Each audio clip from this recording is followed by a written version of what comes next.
I told you all, I told you all, I told you all. Naomi did it, I knew it for months. Her promos were giving it away, but last night that segment was absolutely phenomenal. Plus, LA Knight is the new United States champion, and I'm not really a fan of Drew McIntyre's WrestleMania plans. We have a lot to get into, so let's get into it. I'm Ben Allison, you're watching Allison Analysis, and here are my 5 key findings from last night's episode of Friday Night SmackDown. In at number 5, someone needs to have a Gunther-like reign with the United States Championship. The way it's being booked at the minute, quite frankly, it almost feels as unimportant as the Speed Championship, right? And I know that's a little bit of an exaggeration, but it just feels like an afterthought. Knight's first reign had so much potential, and we saw glimpses of gold during it, but then he dropped it to Nakamura, and that was quite a big shock.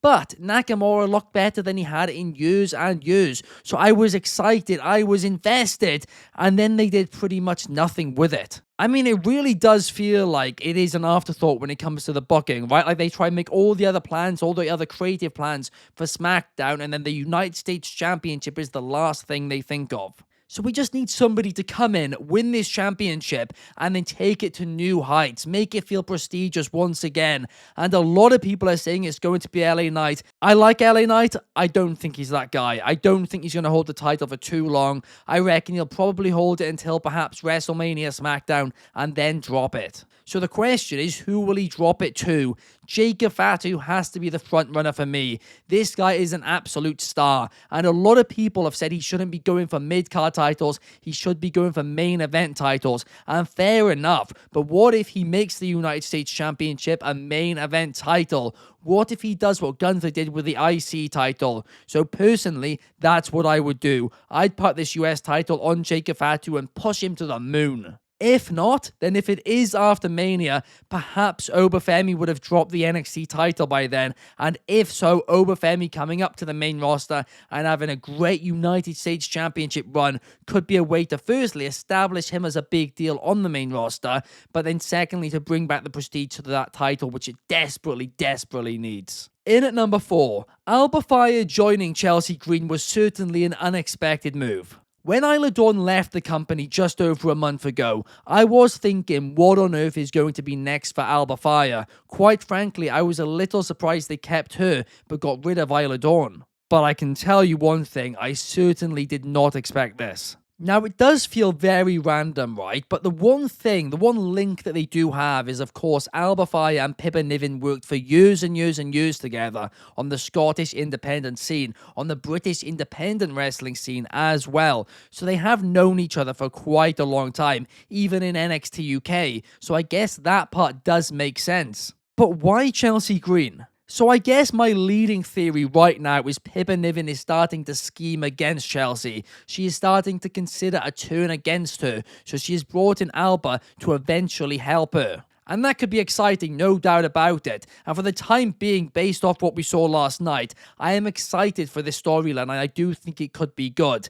Plus, Pippa Niven and Alba Fyre together as a tag team could be something, well, a team, which the women's tag team division does need. But at the same time, Alba Fyre and Isla Dawn were also a tag team which the women's division needed, and they got rid of Isla Dawn. So who knows? But this is a side note, right? Chelsea Green and Michin, I'm a huge fan of both of them. I'm a huge fan of their matches. They have phenomenal chemistry between their ropes.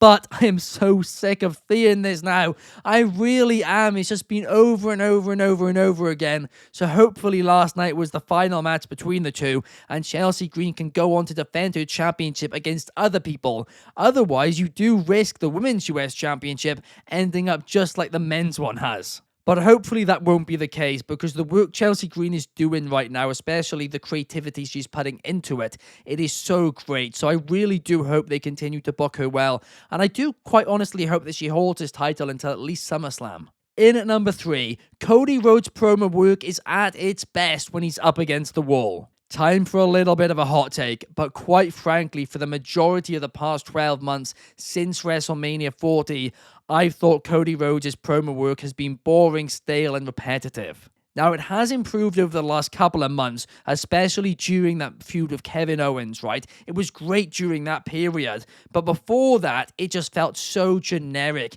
He felt like the corporate face, and I think that's why so many people wanted him to become Homelander, just to freshen it all up a little bit and make it make a little bit more sense. And this is nothing against Cody, right? This is a babyface problem because it's hard to have a babyface as champion cut great promos because the idea behind a babyface to get fans root for them is to have their backs against the wall. But when they are holding the championship, it's a lot harder to do that. But last night, that Cody Rhodes promo was one of his best since WrestleMania 40 last year. It was exceptional. And the reason why is because Cody had his back up against that wall. His black eye as well helped massively. I mean, if Travis Scott did do that, flipping heck, he's got a punch on him. But he looked like he was almost defeated, but he was talking like he isn't staying down. It was a fantastic traditional babyface promo, and it's gotten me even more excited for this Cody and John Cena feud. And the other positive from that segment was the fact that the crowd were clearly behind Cody. They were chanting Cena sucks before he even said a word. Because my one little fear is that fans are going to root for Cena because they are just so happy he's finally turned heel. Now, I'm hoping that's not going to be the case. And I think the fact they have Cody up against him will mean that it probably isn't the case. But that's just one thing to keep a little bit of an eye on the road to WrestleMania. Right, before we get into the top 2 key findings, I have a favor to ask, and that favor is I would really appreciate it if you guys could like and subscribe on this video as well as commenting down below. But also, if you are a fan of our content, it would genuinely mean the world to us if you could share it to other friends who are wrestling fans and stuff like that, right?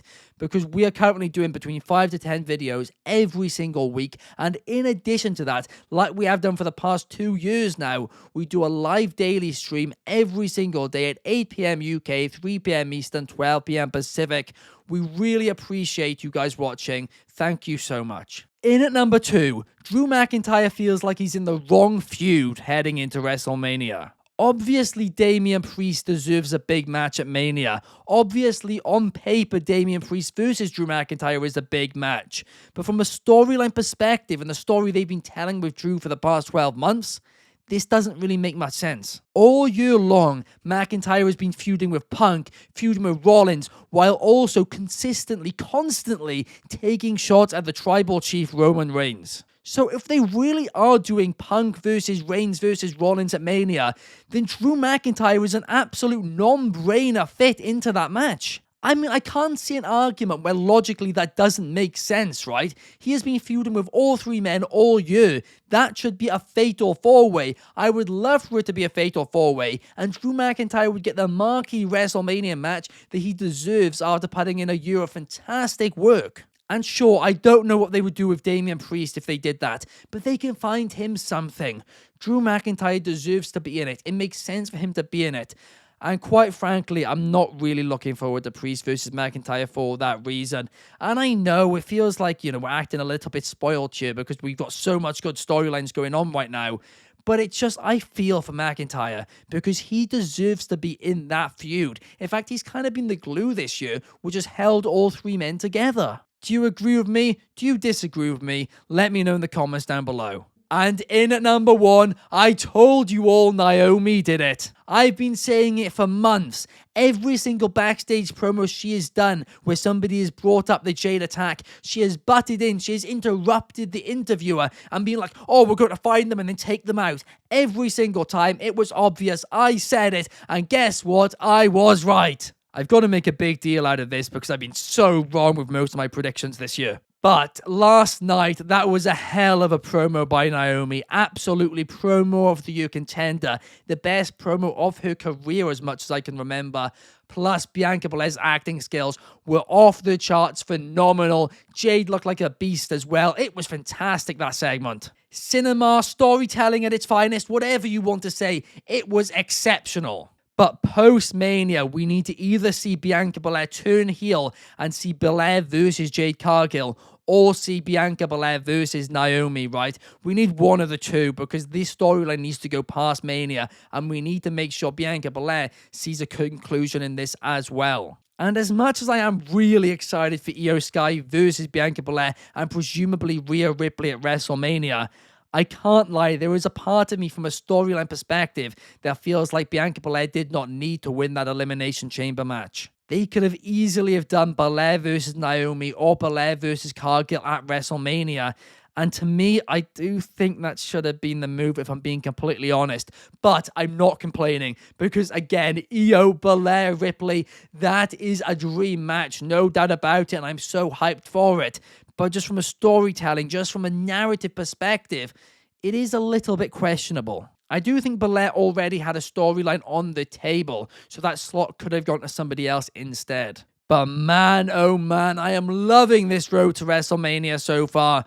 I've been a big critic of 3-hour SmackDowns, and quite frankly, they have sucked.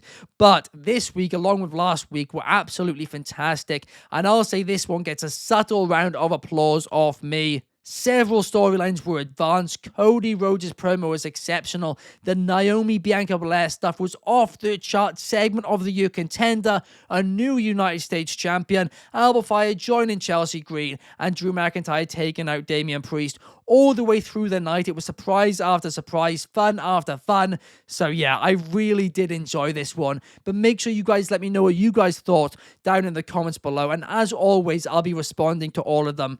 Thank you guys so much for watching, and I will see you guys in the next one. I hope you have a fantastic weekend. Peace!